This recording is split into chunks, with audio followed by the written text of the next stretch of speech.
Greetings and welcome back to Doctor Who Revisited, where I go through every single episode of Doctor Who from 1963 all the way to 2024 and review them. And now we're on to the season 14 finale, The Talons of Weng-Chiang.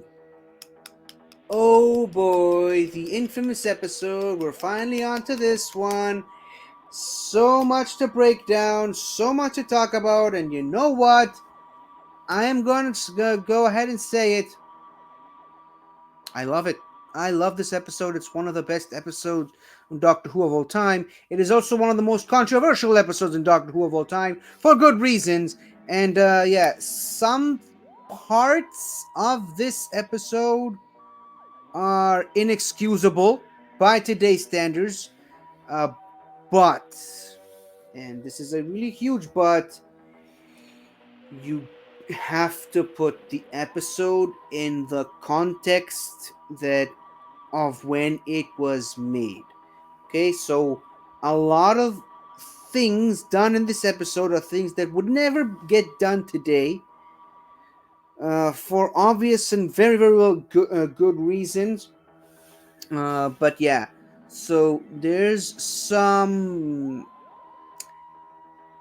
badly represented Asian stereotypes and really horrible racist makeup in this episode, and just generally not a lot of good things cultural wise.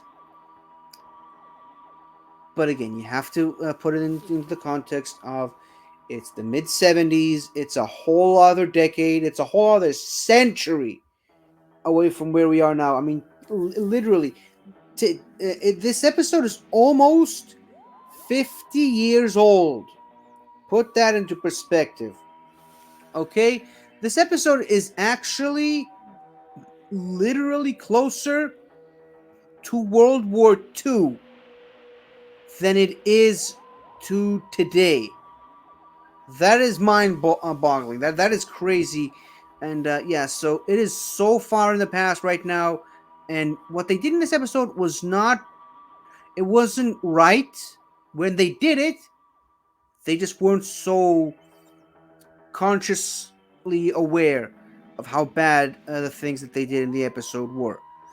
So that is a tangent that needed to be said throughout this review, so we can actually get down to talking about the positives of this story, of which there are so many, so many. This episode is brilliant. This episode just does such good world building in a world we're supposed to already be aware of, that's already kind of built. Victorian era London. It's an area that Doctor Who frequents on a lot of occasions, but I believe this is actually the first instance of Doctor Who traveling to that. No. There was another instance in Evil of the Daleks, but then again, we don't really get to see too much of London in that episode. We will mostly stick around this one house. But the Victorian era London presented in this episode is so well done. It's so brilliantly brought to life on screen that you can kind of tell you can literally have an entire world in that one corner of the Doctor Who universe, which of course they did. But yeah, I think clearly the Victorian era is a huge favorite of the people who made this episode, people who wrote it, people who directed it, whatever, designed it, and it shows the love that they have for the Victorian era and the attention to detail, from the design of the streets to the clothes that they're all wearing, to even the mannerisms that the Doctor picks up throughout this episode. Like, he basically, this Doctor, I believe, is one of the more versatile Doctors, but in this episode specifically, he's basically just being his own Sherlock Holmes, which of course, parodied by the 11th Doctor era and the Stephen Moffat era. We're not there yet, but I mean, just the way the Doctor acts, the way the Doctor behaves, it's like it seems like this Doctor would fit so well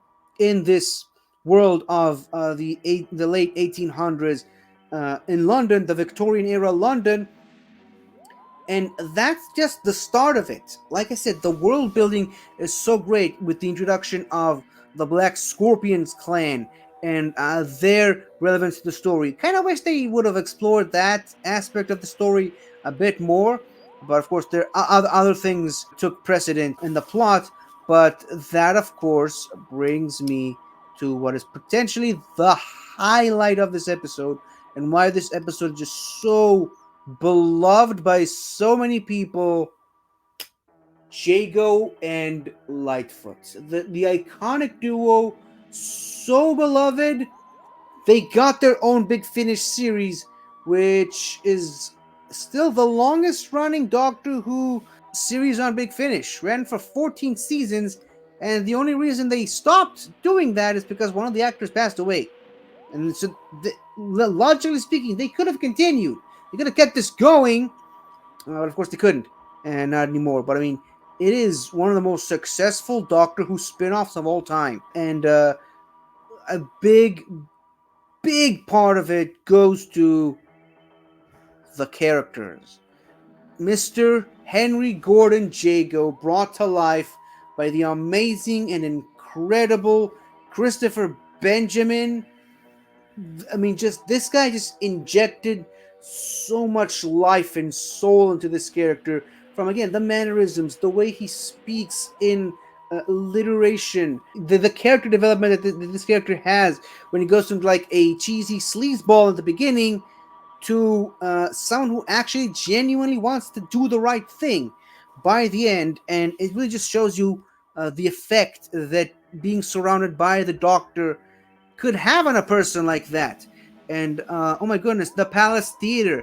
I think the Palace Theater is a character in and of itself in this episode, and indeed in the Doctor Who spin-off on Big Finish things. Like the Palace Theater, just it's a great Doctor Who location. It's a great place you really want to visit. These kinds of times really make me wish there was a Doctor Who open world video game where you can explore different famous iconic locations from the world of Doctor Who, like they did in the Lego games. I really wish they made a Lego game of Doctor Who. I mean, in Lego Dimensions, Doctor Who is one of the franchises that were added, and in the Doctor Who hub world, one of the many places you can visit is Victorian era London, which I don't think they went as hard with the this episode specifically in designing that hub world in that video game. It's mostly just the modern series' interpretation of Victorian era London. But then again, it's been a while since I played that game, and I don't think I explored all the different avenues of that place. But I for the life of me, I don't remember any um, mention of Jago and Lightfoot in that game. So you'll have to forgive me if there was one and I just missed it. But yeah, I would love to visit Victorian era London in Doctor Who again in video game form. I would love to visit the Palace Theater. I would love to visit Professor Lightfoot's home. And yeah, oh yeah, Professor Lightfoot, George Lightfoot, played of course by the late great Trevor Baxter. Again, such a great character and such a great ally to the Doctor, and I just love everything that has to do with his interactions with Leela. Him being, of course, being the upstanding, upper class gentleman, essentially interacting with what the Doctor could only describe as a savage, a strange woman from a strange land with strange customs. I mean, she eats the meat raw with her bare hands, and this guy's just completely just at a loss for words at what this savage girl is doing in his home. But yeah, I just love how all throughout, no matter what happens to him, he never loses his cool, never loses his temper. He's always just that the voice of reason in many ways, which of course is the reason why he's such a great partner for Henry Gordon Jago in the Big Finish series, That's why this pairing is just so good and why they work so well together. And the odd part is they don't actually get to interact with each other in the episode until like what at part 5, maybe out of the 6 parter. They both just have great chemistry with the Doctor and Leela individually, but once they meet, they just click. They just work so well together, and yeah, I'm just so happy that I got to enjoy so many hours and hours of Jago and Lightfoot in my ears on Big Finish. And you know what? Clearly, they haven't lost a step in those Big Finish episodes. When I watched this episode, I and when these two characters were interacting with each other, I could literally just close my eyes and picture this being another audio adventure with these guys, and it felt exactly the same as it did in the Big Finish side of things. I mean, their voices even hardly changed either, so that's always a huge major plus whenever you're talking about these audio companions. And I just spent about half of this episode talking about the Victorian era London ness aspect of it. Haven't even got around to talking about the villain just yet, which I guess I kind of mentioned him with my spiel about the makeup and stuff. But I mean, Lee Seng Chang, what a terrifying dude. And that's even if you get past the weird makeup. I mean, the guy's a scary magician hypnotist, and he kidnaps young women. Reminder, this is around the time when Jack the Ripper was still walking around, or at least rumors of Jack the Ripper was still wandering around. Not in real life, obviously, because that's about 100 years after. But in Victorian era London, that was the era of Jack the Ripper. So yeah, some crazy weird dude kidnapping young girls fits right in with the setting of this episode. And something else that fits very well with the aesthetic of this episode, though again, just like Lee Sen Chang, very racist and inappropriate design of the character. But I mean, Mr. Sin I mean, this stupid doll is an unstoppable force of nature. I mean, it's basically Chucky. It's basically Chucky walking around trying to kill people, unstoppable. You cannot kill it. You can't even slow it down.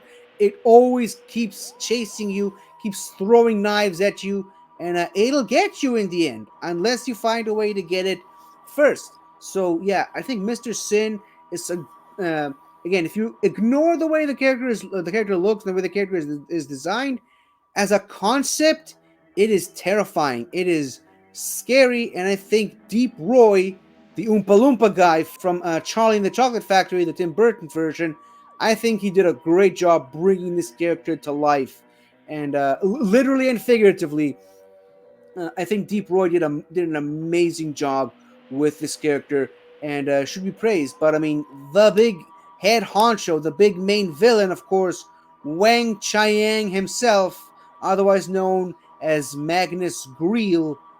I mean, the world building once again, just the Hinchcliffe, Robin Holmes era have some of the best world building in all of Doctor Who, including the modern series, and then like they paint a very clear picture of the future of the 51st century, where there's time agents roaming around, and there was a war with Iceland, the big massive war which Magnus Greel led and accidentally got sent back in time to this era. I mean, I suppose in a way, if you really think about it, he's kind of a version of Omega, or rather inspired by Omega. Omega, of course, experimented with stellar engineering and created the Eye of Harmony, which essentially led to the discovery of time travel for the Time Lords.